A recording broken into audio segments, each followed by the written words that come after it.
Hello everyone, it's Frank again with another ATV video.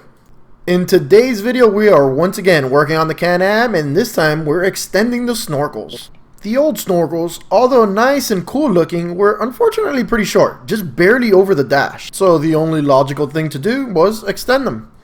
So I got some PVC pipe I had left over from the previous snorkeling of the other ATV, the Arctic Cat, and bought some elbows from a hardware store, started cutting, gluing, measuring, and installing.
As you saw, it came out pretty nice. They're not perfect, but neither were the factory ones. The now extended snorkels are about the same height as my head when I'm sitting on the ATV with my back straight, so well out of the water. As always, if you enjoy this kind of content, please like, share, and subscribe, and if you have any questions, leave me a comment below. Thanks for watching.